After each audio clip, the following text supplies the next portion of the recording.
Mr. Bykowski had a trace of an accent, which didn't seem strange to me. There was a sizable immigrant population in Coalwood. Italians had come into the country as strike breakers during the 1920s and 1930s, and then joined the UMWA during World War II. Hungarians, Russians, and Poles had come in after the war. There were also a couple of Irish and English families and one Mexican. Although the parents in these families spoke with accents, none of their children did. The Great Six made certain of that, our daily lessons filled with the importance of the spoken and written English word. Old-timey West Virginia children fared no better than immigrant children. If we said far instead of fire, or bornded instead of born, or even holler instead of hollow, we were instantly corrected and made to say the word over and over again until we understood such pronunciations were not to be tolerated, and only heaven itself could help a Coalwood grade schooler if he said library instead of library. I told Mr. Bykowski I was building a rocket and needed a washer or something welded to the bottom of a tube. "And you want me to do it?" he asked. "Will you?" I held my breath. He took off his helmet and wiped the sweat off his nearly bald head with his sleeve. "I have some aluminum tubing I could use, but welding on a washer, that is difficult.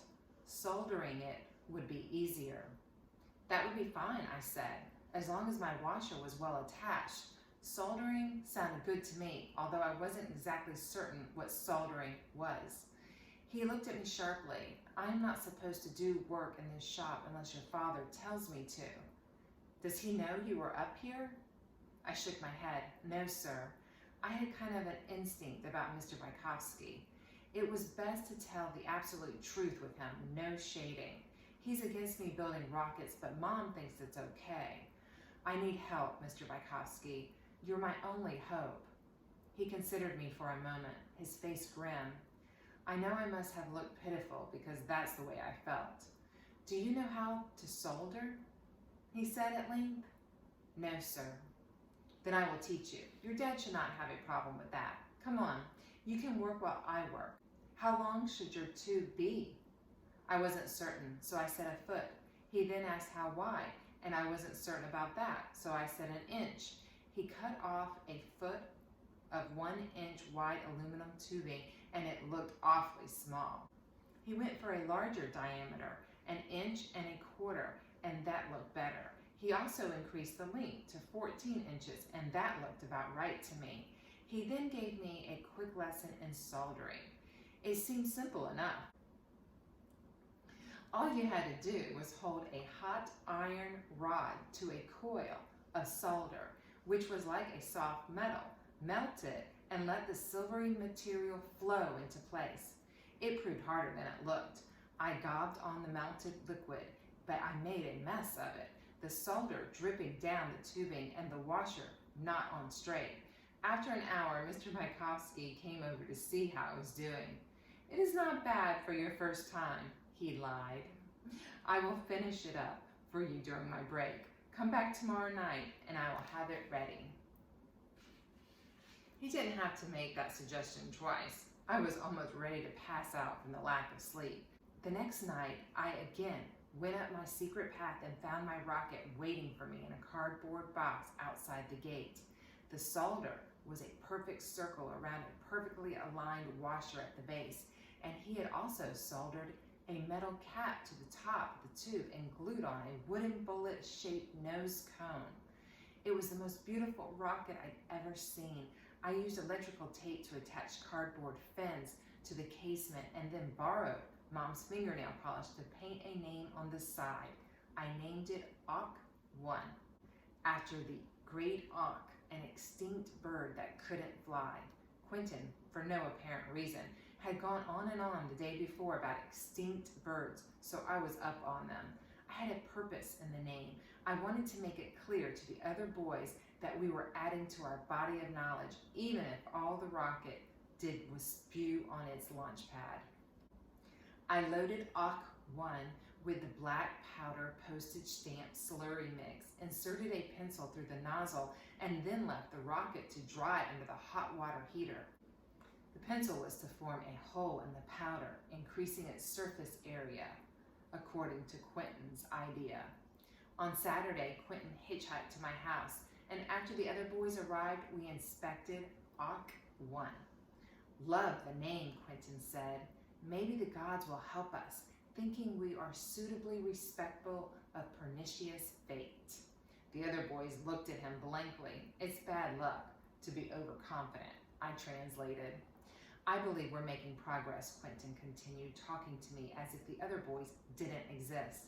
He ran his fingers around the base of the rocket, studied carefully the soldered washer, sniffed speculatively at the cured black powder, and he said, "But we cannot simply proceed by trial and error. This rocket may fly. If not, then the next one shall." But what will we have learned, seeing this tube shoot up in the sky like nothing more than a 4th of July skyrocket? That's not what this is about.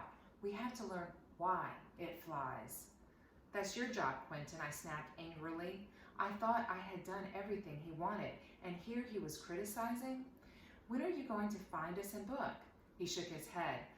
I don't know where else to look. Maybe it's so secret they don't write it down. The other boys shifted restlessly. Can we just go launch the damn thing? Odell demanded. Odell, Quentin replied in all sincerity, I'm worried that your insatiable cupidity will ultimately prove to be something less than a virtue for our club. Odell stirred from his seat menacingly. How about I use my insatiable cupidity to beat the crap out of you? I knew I'd better head off trouble. I didn't mind when Quentin showed off his vocabulary, but I suspected the other boys thought he was just being obnoxious, which of course he was. Let's go, Sherman. Lead the way. Odell, you carry the rocket. Roy Lee, you got the matches? Quentin, you stay with me. Sherman led us up Water Tank Mountain to the old slack dump. We were at least 200 yards above the mine. I could just make out the top of the tipple above a stand of trees. Odell sat the rocket on its base and then used a rock to hold it steady. We all found hiding places behind big boulders around the clearing. Odell took a match from Roy Lee. A rocket won't fly unless somebody lights the fuse, he declared.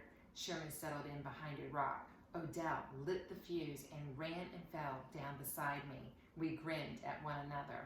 The fuse sizzled up inside, and Auk 1 leapt into the air in a shower of sparks. 6 feet off the slack, it made a poot sound and then fell back in a cloud of gray smoke and landed heavily, breaking off its nose cone. There it lay until the powder quit burning. Quentin got to it first, getting down on his hands and knees, peering at the rocket's base. The solder melted, he announced, wrinkling his nose at the sulfurous stench. It was flying, but the solder melted. When it cooled, I picked up the aluminum tube. It stunk, but it had flown. It had gotten only 6 feet off the ground, but it had flown. Prodigious, Quentin said. On Sunday night, I once more went under the fence to see Mr. Bykowski, carrying Auk 1 with me. He examined it. Rockets get too hot for solder, looks like. It's going to take a weld after all. He pushed his helmet back on his head, a cogitative move. It is a hard thing to weld aluminum. Steel would be better. He went over to his racks of materials, selected a steel tube, and cut off 14 inches of it with a hacksaw. He handed it to me, and I hefted it. Feels heavy, I said, dubiously. Yes, but steel is strong, Sonny, he said. An aluminum tube to be as strong requires a thick wall. With steel, the wall of the tube can be thinner. I recommend it to you. I have been thinking also about the washer. That is not a good metal. I think we must cut off a thin piece of steel bar stock, drill a hole in it, and weld it to the base. I absorbed all that he had said. Will you teach me how to cut steel bars and drill them in and how to weld? Mr. Bykowski looked at his watch. It would be quicker if this time I do it for you. I will teach you how to do it yourself another time. My conscience was pricked just a little. I wouldn't want to get you into any trouble, I said.